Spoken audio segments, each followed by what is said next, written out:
everyone. Welcome. I am here tonight chatting with Susan Elia MacNeal, Rachel McMillan, and Ashley Weaver. I'm so glad you can join us. We're just going to be chatting here and discussing our latest books and our writers' lives, and just you guys can kind of just peep into some authors having a chat. So if you have any questions, also go ahead and pop those into the comments, and we are more than happy. I'll be checking through the night to find out what all you want to hear about. So I'm going to kick it off first by just having each of them, for those of you who may not be familiar with all of us, just describe what you write and just a brief, I guess a brief description of the latest book in your series or writing. So Susan, why don't you kick us off? So I write the Maggie Hope mystery series, and I've described it in the past as Nancy Drew meets James Bond. She is a spy and works undercover, often with big name, bold type names of history, World War II. The latest book is The Hollywood Spy, and Maggie goes to Los Angeles and she's working with her ex-boyfriend to solve a murder, which of course turns out to be more than just a murder. So that's where we are right now. Yay. And Rachel? I write historical fiction, but also some contemporary romances set in Vienna.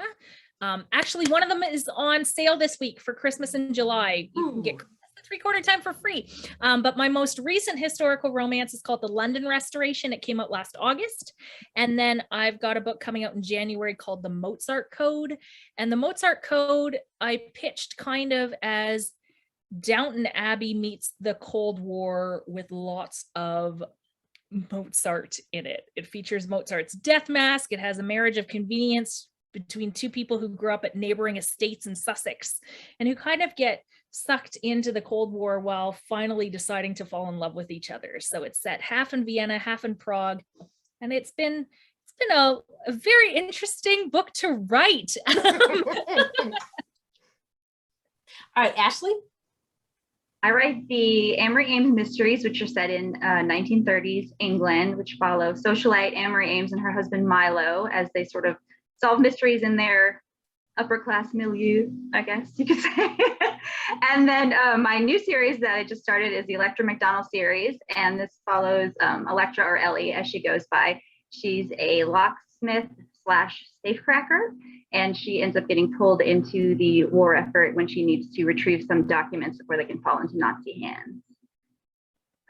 And I guess I should say, just for anybody who's joining us that doesn't know me, I write the Lady Derby mysteries, which are set in 1830 Scotland, England, and then I write the Verity Kent mysteries, which are set in post-World War I Britain. She was a spy for the British during World War I. So Susan and I have a little bit of that. It's two separate wars, but still diving into that. So I wanted to kick it off because The Hollywood Spy just came out and it's fabulous. And my goodness, Susan, your research. I mean, you went to Hollywood. This was before the pandemic, but can you tell us a little bit about all that?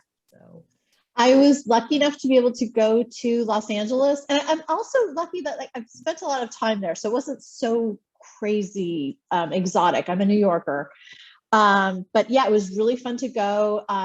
There are places that still exist, like the Chateau Marmont and the Disney Studios. There are a lot of places that don't exist because, LA just kind of keeps rebuilding itself. So there are places that I researched, and I would go to the place where, the building used to stand. So, and I was traveling around with fellow author Kim Fay.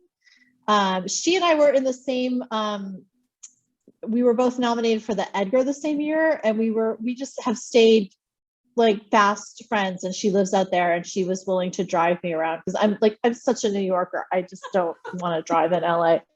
I wouldn't either. So we had so much fun. She's like, we're like, this is where the Ambassador Hotel was, and this is where the Brown Derby was, and like all this different stuff. So very neat. Yeah. And I know, Rachel, setting is going to be a huge part of Mozart Code with Vienna and that.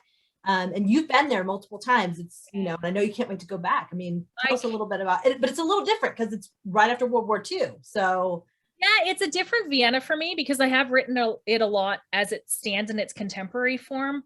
But like Susan, perhaps not to such a surprising effect as the Hollywood Spy, I really want, and I love World War II and historical fiction. And Ashley, you and I know that a lot of it is set in the British Isles area. So I really wanted to try and get the war experience just a little bit further away from France, from Britain, from what we're accustomed to reading about.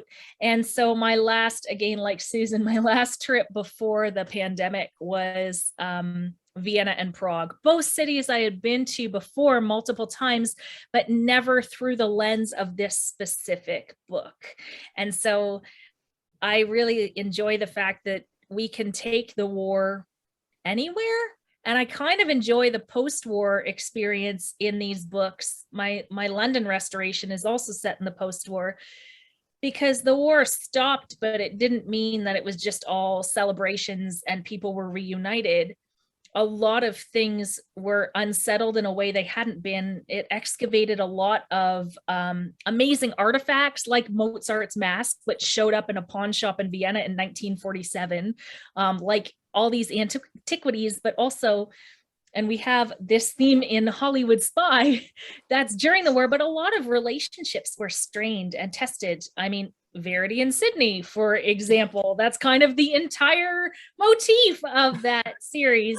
And actually anyone watching, Anna's probably not going to say this because she's too modest, but if you're a fan of Verity like I am, you will be delighted to know that she has signed 3 more books in that series with her publisher, which means, everybody, she is going to be writing Verity and Sydney and Max, probably just for me, but you guys can watch over my shoulder.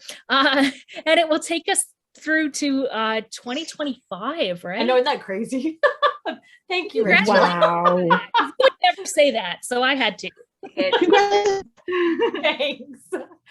Yeah. So Ashley, I know you've written London before with the Amory series, but this is a very different London. I mean, in the new series, can you tell us a little about researching that? And Susan has that experience because you have books set there, I mean, in London, so during the war and all that. So yeah, it was really interesting, especially doing the difference between, you know, Amber and her high society, and then Ellie is more, you know, working class, you know, works during the day, steals at night. As one does. yeah, as one does.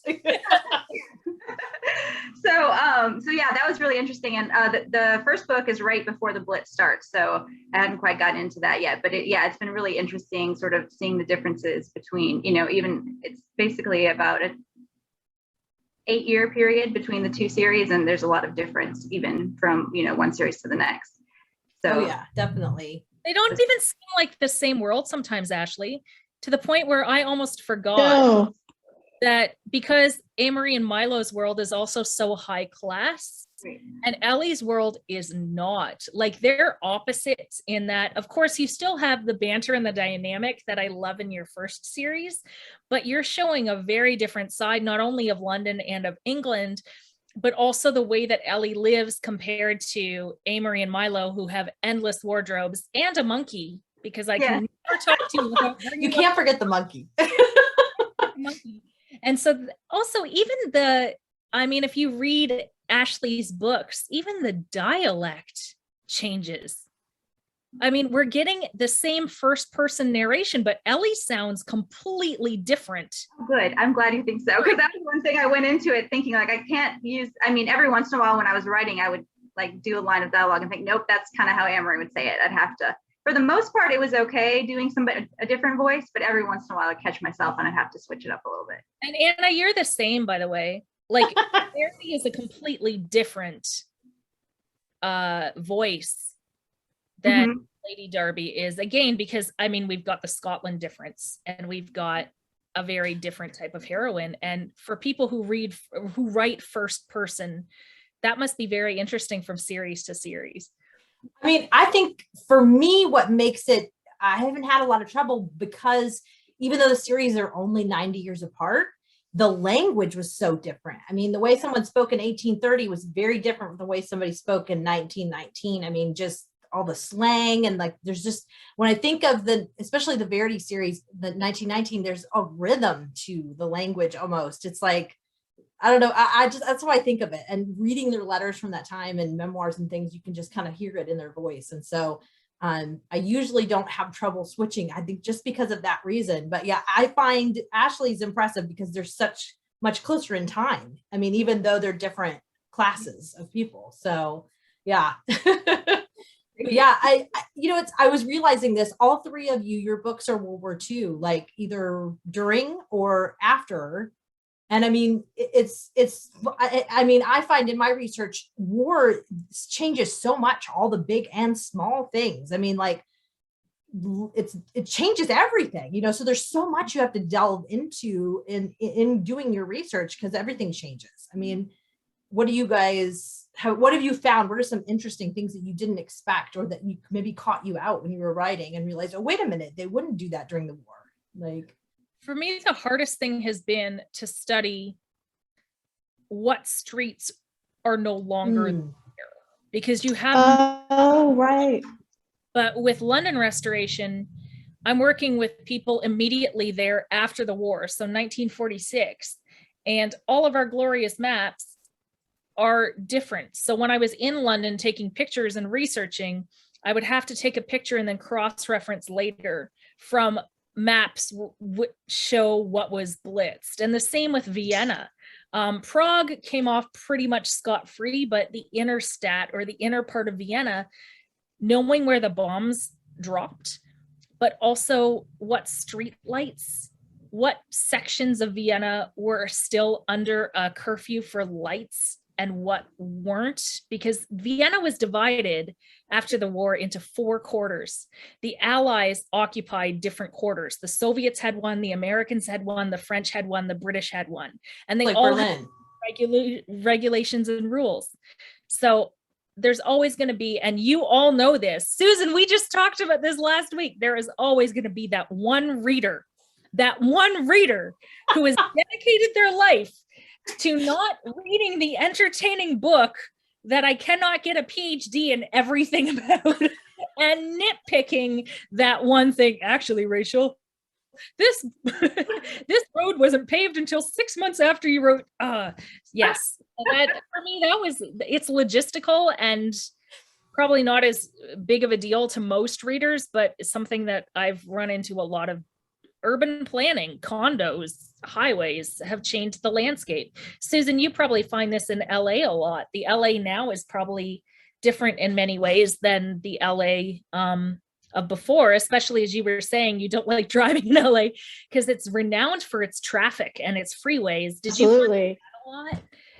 Yeah, you know what was interesting for me is that nothing in LA was gone because of the war, of course, because nothing was ever bombed. So it was just because, it changed hands or it went out of business. The Garden of Allah Hotel is allegedly, and I'm sure somebody out there is going to contradict me, but allegedly the inspiration for the song, they paved paradise and put up a parking lot. So I have a lot of stuff set at the Garden of Allah. And so that's sort of like, that's LA, they're going to pave it over and put up something new. So, but at least it wasn't because of the war. Right. So that was nice. Well, you had a lot of history to contend with in the Hollywood Spy, because it wasn't just the war. I mean, there's the, racial tensions and the Zoot Suit riots and all that stuff. I mean, that you delve into just brilliantly. I mean, like, and it was a tense time to be writing that. I mean, like, oh God, wanted to make sure you got it right. I mean, right? Yeah. Who could have foreseen? There were so many parallels. But also, Susan, it must have been difficult because it's a history that is so close to people who are. When I write the Blitz, or Ashley writes the Blitz, and we write the Cold War, it's history that has passed, but we're all familiar with.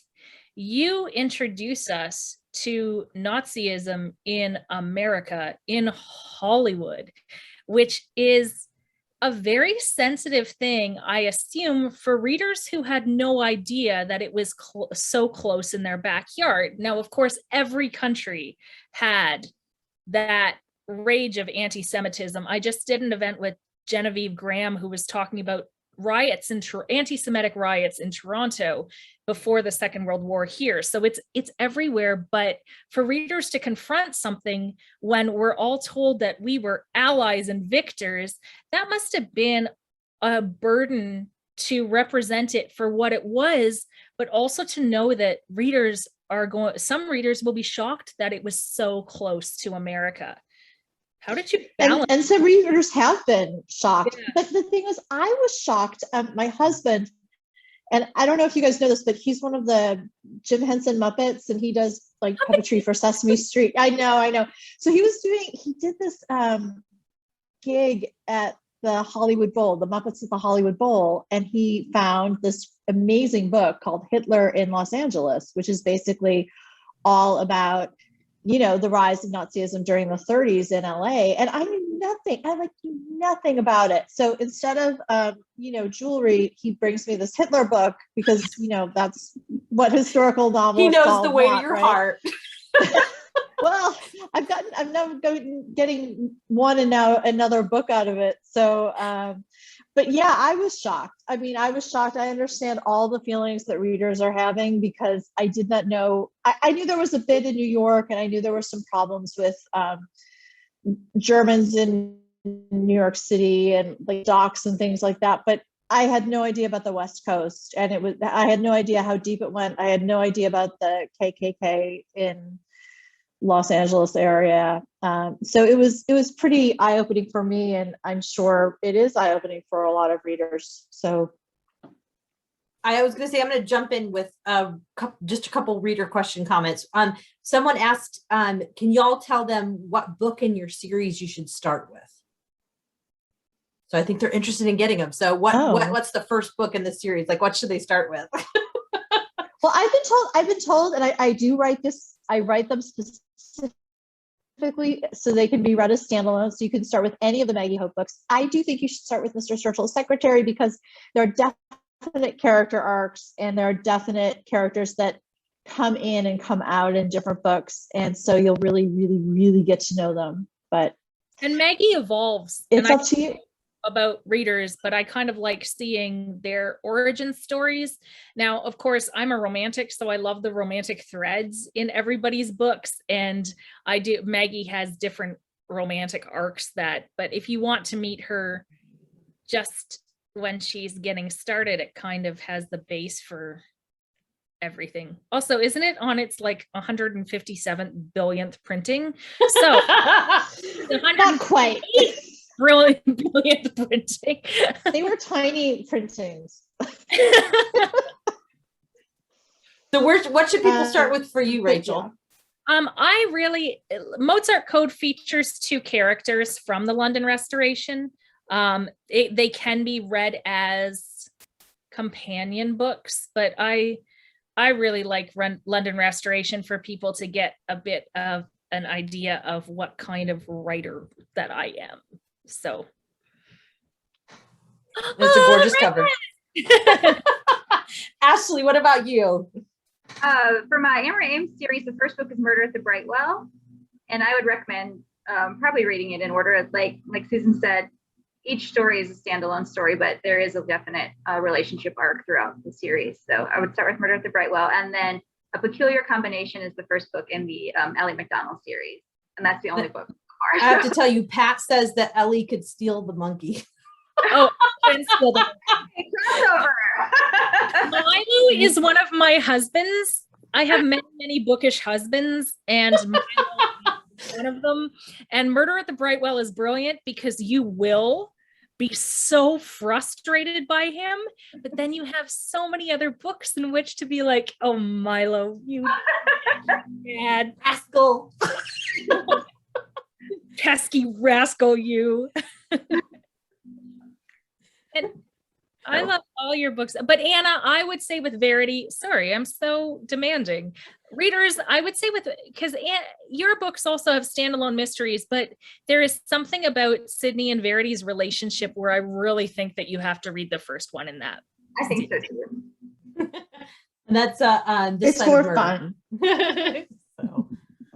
Yeah, I mean, that was a big part of the series for sure, just exploring. I mean, in my Lady Darby series, it's like they first meet in the first book. So it's a very different thing. Whereas in the Verity Kent series, they're already married, but they've been separated by war for 4.5 years. And so I was really exploring how do you repair a marriage that's been you're totally different people and you've been keeping secrets from each other. So yeah.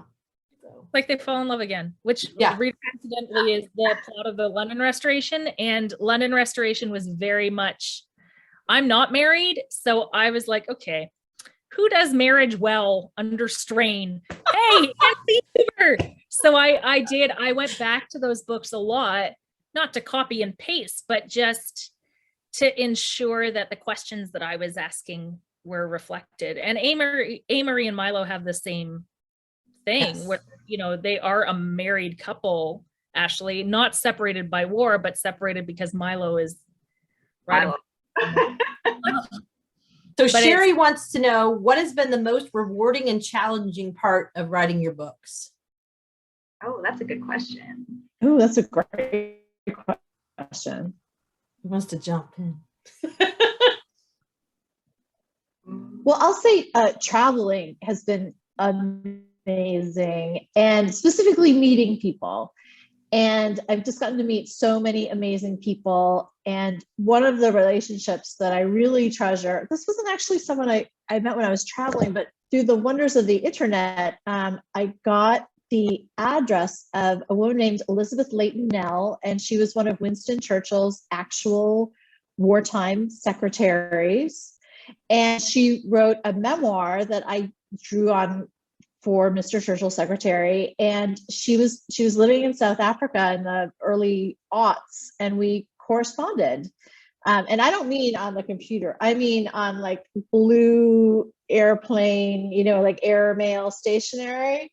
Wow. So I feel like I have that like link to history, but like so many amazing people, like people in Scottish villages where the SOE, the secret agents, trained, and, you know, older people who remember how they weren't allowed to talk to anybody who was, you know, coming in and out, and, you know, just like so many interesting things. So the people and the travel. What's a challenge though, Susan? COVID. We could all say that. Writing during a pandemic with no office, and you know, the sirens never ending in New York. And yeah, it was a tough year, guys. It was a really tough year. So yay to everybody. No, we all need like a big round of applause. What about y'all? You want to jump in with any challenges or rewards? I think the challenge for me is that everything always makes sense in my head. Like I am very much someone who the characters introduce themselves fully formed, and I can see them and hear them. And the biggest challenge, and this is why every writer you meet has many editorial stages to their books, it's so integral that I have other people who are helping me get it reader facing, because my biggest challenge is I freeze up when the book is in my head and it's not making it to the page, even though it's all finished here. And I get really anxious about it, especially when I spend a lot of time in my own head, which has been 2020, 2021, because we're all kind of isolated. But that's the biggest challenge, is making sure that I'm listening to my editors who are like, yes, this makes sense in Rachel worlds, but how will the general public be able to identify with this? But the biggest reward for me, one of them is that I get early copies of books, which I kind of always have because I gush about books a lot. Like I've always kind of been like, I'm going to promote this. And the connections with other writers, and always that one reader who maybe gets something you didn't intend to put into the book, but then you're like, whoa, I had no idea I did that. Well done me. Or the reader who tends to get what you're trying to do on a deep level. and not focusing on the 6 months off on the tarmac question, that is really rewarding. So readers, anytime you like reach out to authors and tell us that you really liked something, that we print that out and keep it for the It days means a that lot. put our mind on It it. means a lot. It means a lot. Yeah. Sure. Yeah, just I'll kind of jump off of that, but there's been so many times when I've gotten, like you said, emails where it's not something you necessarily thought of, or it's something you just kind of, that was kind of like a little side thing that meant something to somebody, or somebody really enjoyed that, or it's just really fun to see. Even as a reader, like I belong to a book club and stuff, and when we're reading books, it's so interesting to see what different people take from a book, because two people interpret it the same way. So as a writer, it's always interesting to see, like you said, what it is in my head, might not be what it means to somebody else, but how they interpret it. And so that's always really fun to see. And just, I think the most rewarding part is just having my books out there, because when I was little, that was always my dream. Like, I'm gonna write books. And so still, I'm like, this is crazy. People are reading my books. That never goes away. No matter. I know it doesn't. I was going to say, it's my 17th, and that has never gone away. The whole, I wrote a book. Yeah, and people are reading it that I don't know. I was going to say, jumping in on the, just the readers' letters. I mean, I bet all of us have gotten letters this past year, just not realizing how much books in general mean to people, because they really help them get through. I mean, I've cried so many times reading letters and just messages about, because you feel sometimes like you write it and it sends off out into the world, and you don't really see the impact. And even just, people saying, you helped me get through this because you wrote these characters, or, and so that means a lot when you reach out. That's what we're saying. So, and thank you for reading, and thank you for reaching out. And yeah, Anna, I think you'd agree with me. It doesn't have to be some deep, I was challenged because I was reading about the Blitz and my life is like the Blitz because we're all isolated. Sometimes it's just, oh my gosh, I fell into the story and it was an escape for 4 hours. And it was 4 hours I wasn't thinking about this awful pandemic. And so if readers are intimidated to leave a review or talk to an author because they don't feel that they've got something smart to say, sometimes just I was entertained by your book is great, because that's kind of a huge part of why we write, like giving you guys escapism. So I have another good question. If you could be one character in any of your books for a day, who would you choose? I think I would have to So you say start, Anna. the wardrobe. No, go ahead, Ashley. Yeah. Anne-Marie? Yeah. Oh yeah. Wardrobe. And the service. As many of her clothes as I could in one day. Everything brought to her, like breakfast, in bed, tea. She just rings for it. And be married to Milo for a day. That's probably as much as I could stand. Well, and yeah, I was gonna say Milo. Yeah. Oh my goodness. God, either of my heroines, I think, for a day. I mean, that would be fun to just be in their world, just to try it. I guess it depends on what day you're picking. Maybe. I mean, there's some parts of their lives I would not want to relive. But yeah. Do you want to be Maggie for a day, Susan? I think that would be really tough. She's a lot, She does a lot. Like, she's young. On stage for sure. I'm gonna go do. I'd want to be David. I think David has a good life. David does like really important work, but he stays safe, and he has fabulous clothes and has a fabulous social life, and he's like the toast of London, and it would be very good to be David. For me, it would be easy to be one of my I've always wanted to live in Vienna for like 6 months. I want to do that someday. So any of the heroines from my 3/4 Time series who just, when I'm there, I remember one time I just went into a little shop to buy pens on a Saturday, and that was such a normal thing in such an exotic world for me, because that's like my city. But Sophie in Mozart Code has all of the confidence I've never had.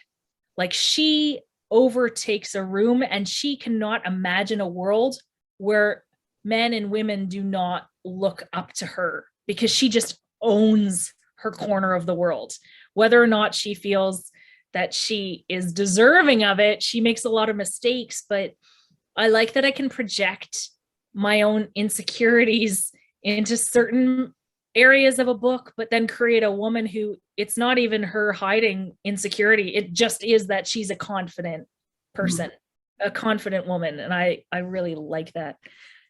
What about you, Anna? Oh, well, I kind of said either of my heroines, but I'm thinking more about would you want to spend a day with Gage? Or I know, right? That's kind of I was like, would I want to be a Gage or Cindy? To make it more superficial. But I mean, oh yeah, I don't know. It probably depends. I'm finishing a Lady Darby book right now, so I guess I'd maybe lean towards that just because I've got Gage in the brain. I think we all have Gage in the brain. What? I think we all have Gage on the brain. I love it when readers who I tell to read Lady Darby first meet Gage and then they fall for Gage, because you do very quickly.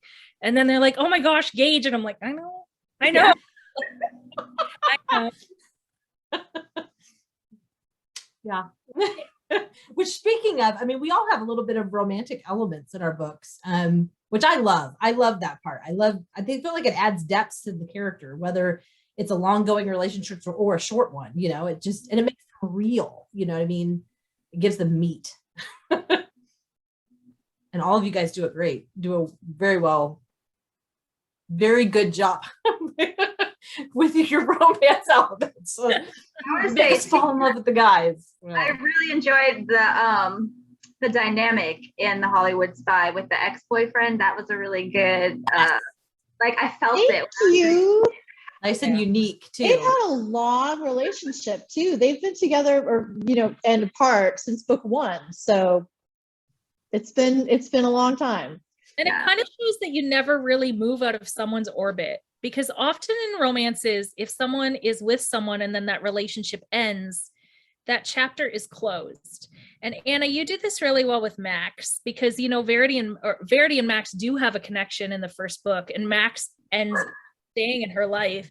And again, in Hollywood Spy, Susan, you show that a chapter is never really closed. He's sewn into who Maggie is.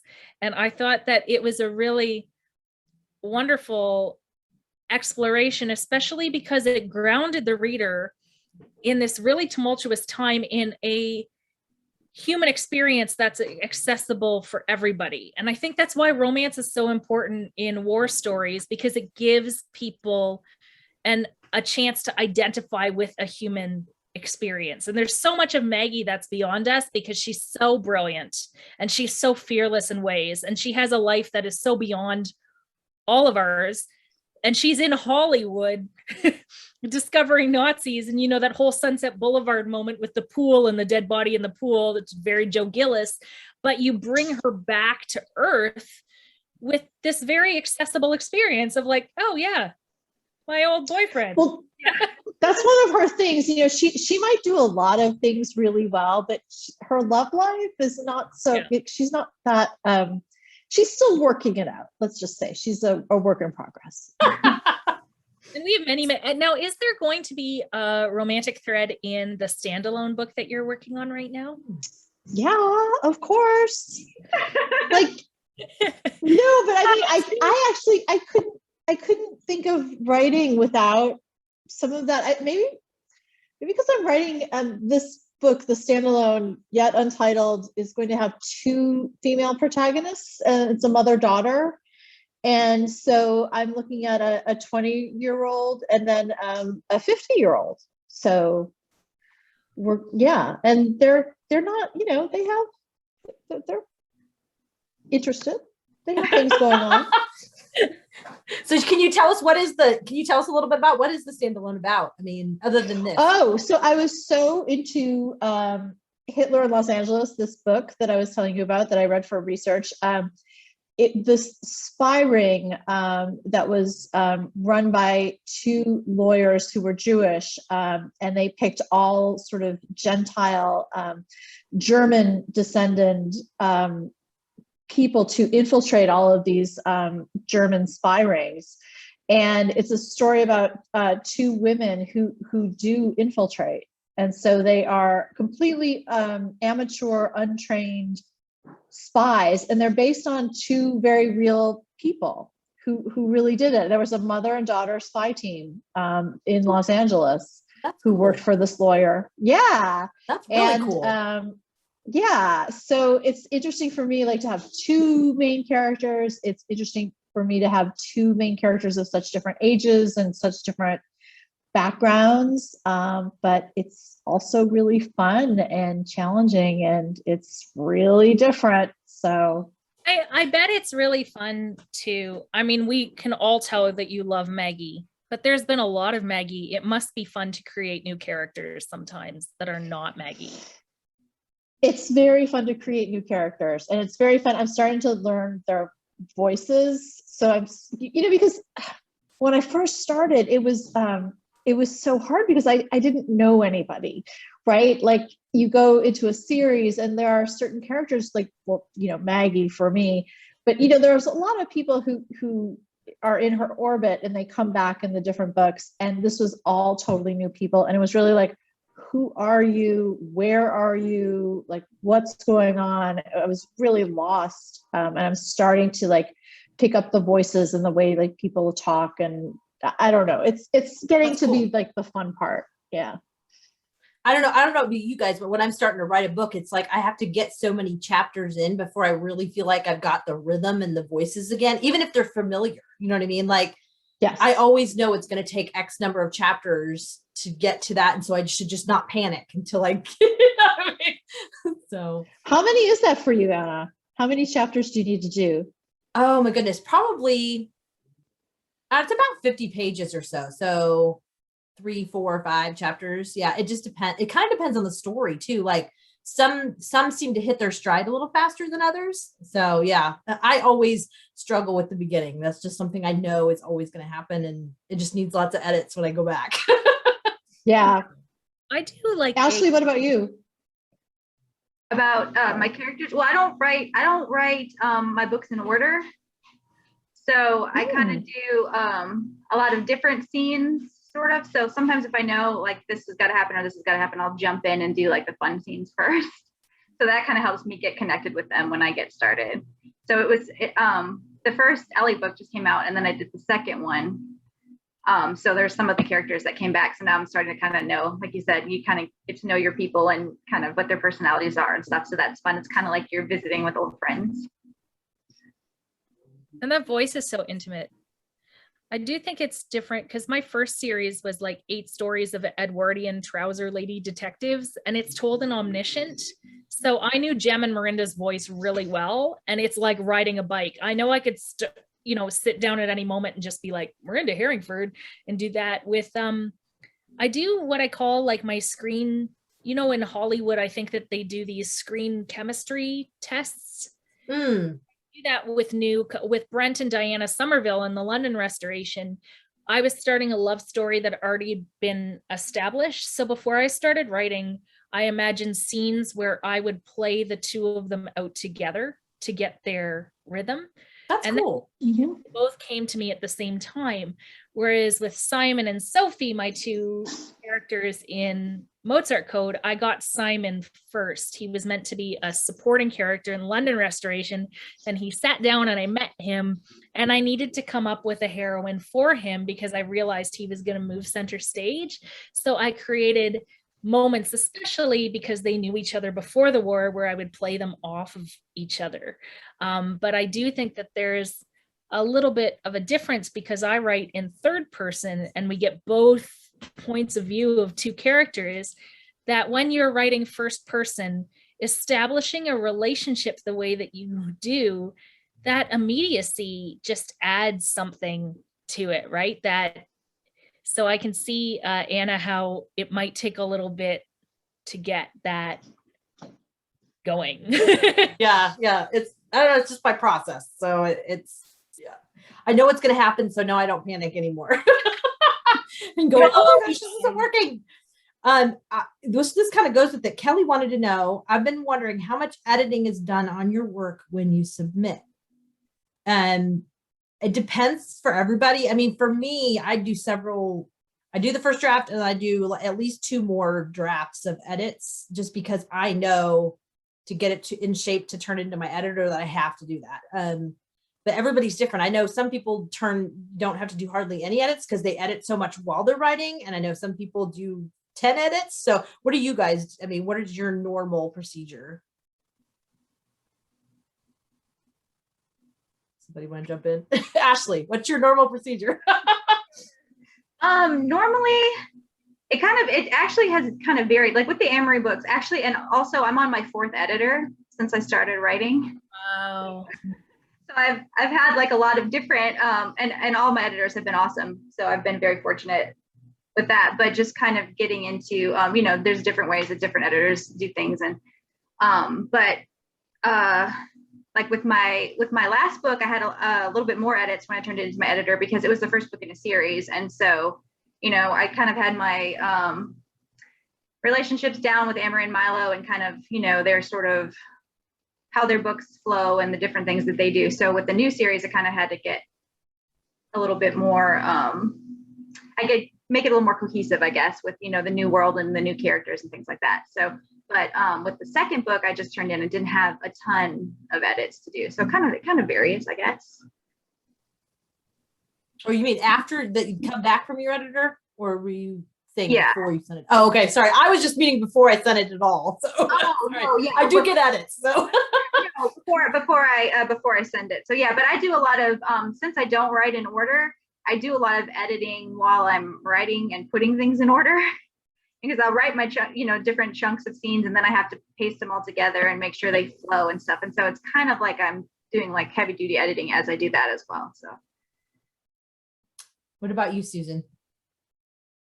I am a very messy writer because otherwise I wouldn't do anything. I would be too intimidated. And it's actually a joke in our family that like current Susan just leaves a lot for future Susan to do. And then, when I get to that point where there's like things happen, or, in the business, it's like TK to come. And I'm just, so that if later when I'm looking this over, I will curse out like past Susan because I just left so much undone. But if I didn't do that, I wouldn't get anything written because I would just like have a meltdown and like go into a research rabbit hole. So this is where we are. I put all things in brackets that I need to do later. Like if it's something I need to research, I'll be like, and then I can, search the document for brackets, but I'll do that. I'll come through and I'll be like, something romantic here. And then I'm like, I give it a name though. I always choose a word for a manuscript that I'll never find in the manuscript. So it's I used to do that too. Or chinchilla. And then I can easily search. Every book is different. Mozart Code has been rewritten so many times. Thank you, pandemic. And it's a lot to do with, I'm like Ashley, I don't write chronologically. I should, but if I have an idea for a scene and I know it's coming, I'll go and do that and work backwards. But that means that there's a lot of fragments and spaces. And I'm an editor, or I am a writer who needs an editor. I really do. And we're not talking about spelling, readers who maybe think that it's spelling and grammar. That's not what we're talking about. That can happen in proofing. We're talking someone who sees the best version of your book when you still have your crappy sentences and paragraphs and story loopholes that make no sense. Like, how did they get here? Why is his hat here? Editors have a specific way of looking at a book and seeing the best version of itself before you can. So they see all the story arcs, they see all of the history that needs to be sewn up. And I think that it's an actual talent, like a magical talent that they have, especially really good editors. And I have really good editors. But it depends on the book and the global pandemic du jour. A lot of different factors involved for sure. So we did get another question about what do we need to have basically when we're writing, like what's on our desk, what are we drinking, what are we, what's around us, like what's your ideal writing situation? We kind of talked about this a little bit, Rachel, because you like to write out in public, and you haven't been able to do that.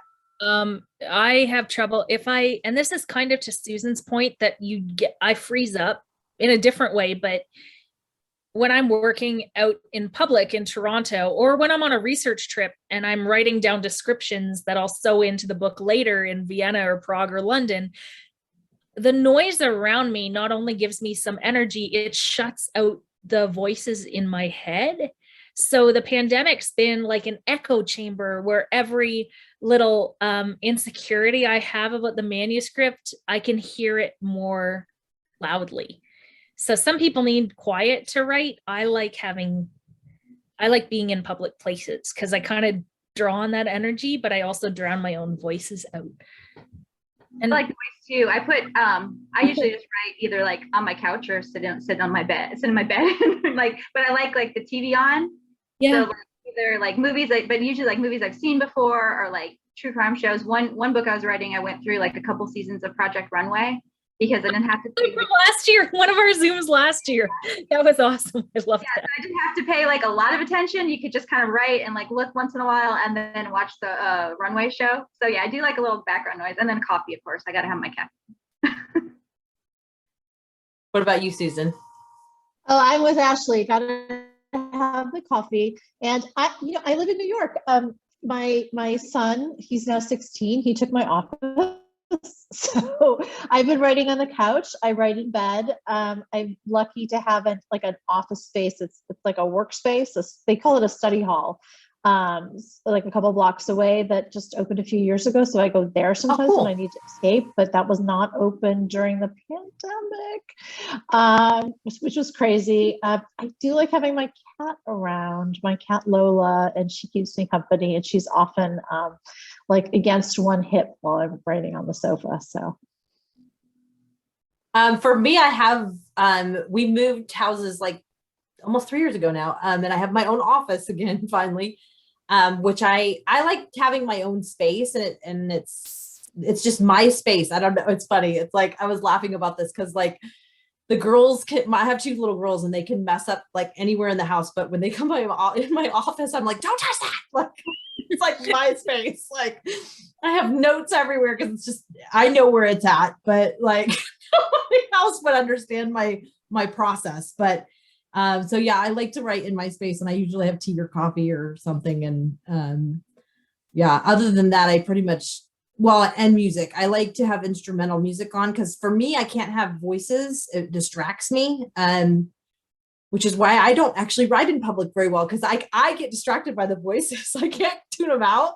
But if I have headphones on and it's just instrumental music, whether it's a soundtrack or something or whatever, then that helps me block everything out and just be in my own little world. So someone asks, is there going to be any more Amory and Milo? Yeah. Ashley, do you know anything? I would like to write more. I'll have to wait and see. My most recent contract was for 2 books in the Ellie series, and so I've written the second one. So now I'm waiting to see what hopefully I'll be able to write next. So we'll see. We all want more Amory and Milo, so and Electra and Gabriel. There's in mind for all of them. So readers never wait until the end of a series to buy all the books, because publishers make their decisions on series based on the response and reception to the books. So if you wait, buy them and then maybe wait to read if you can't stand. But I think all of us would say who have worked in series, you can often only plan for 2 or 3 books at a time because you're waiting to see the response. So with Amy and Milo, we can vote with our, like, I want more Milo Ames. Okay, I'm going to go buy more Milo. Okay, I own them, but I can buy them for friends. But Ashley, that's kind of the world, right? Is waiting to see the reception for Ellie and waiting to see if there's room for more Milo. Right. Every series is kind of, it's in a good place. Like if we don't go any further, like the last book, I was able to wrap things up and everything. So yeah. So we'll see, but hopefully, fingers crossed, we'll see. I got to tell you, Ashley, so the Lady Derby 10, which I'm finishing up, is the first book after, spoiler for anybody who's not read the Lady Derby series, but she has a baby in book 9. So it's the first book after they've had the baby, and oh my gosh, trying to make them solve a crime while taking care of a 3.5-month-old was very tricky, because you can't, I mean, like, I know that people in that time period sometimes just handed their kids off, you know, that were aristocrats, but I could not have them do that, like, because they just wouldn't do that. And like readers would not connect with that. And so she, you know, they have a nanny, but she's still taking care of the baby. So it was very tricky to figure all that out and to not make it annoying, you know. What? Is it just like in life, it doesn't work quite the same way after exactly. So I was thinking about that. Amory and Milo would have to go through that, or you could jump ahead like 2 years and then she's 2 and it's a little. Sometimes babies become like props, and it's like a hat or glasses. You kind of forget, oh, where the heck is the baby? Who's got the baby? They just leave the baby. Like, I don't think that Kiera has like a little baby Bjorn where it's like going around with her in Edinburgh.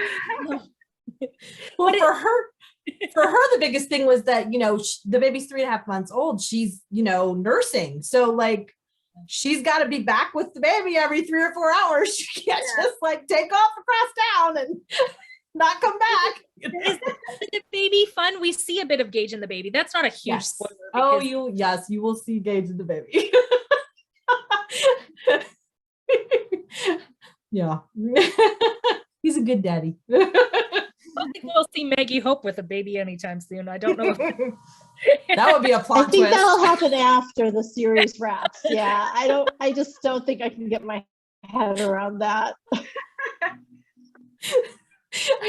I'm like imagining like someone running with a, like you said, the baby in the carrier, and they're like Baby Bjorn, right? Meeting with Bonnie Brock. Jump on the motorcycle. Oh my goodness. So Michelle wants to know, do any of you have other series ideas running around in your brains, possibly in other times, while you're working on your current works? I mean, I guess I could say I always have ideas coming to me. I think a lot of authors do. The problem is never having an idea. It's having the time to do all the ideas or working out whether an idea is actually worth exploring. Am I right? You guys kind of the same way? And what publishers are looking for too. It's a lot about,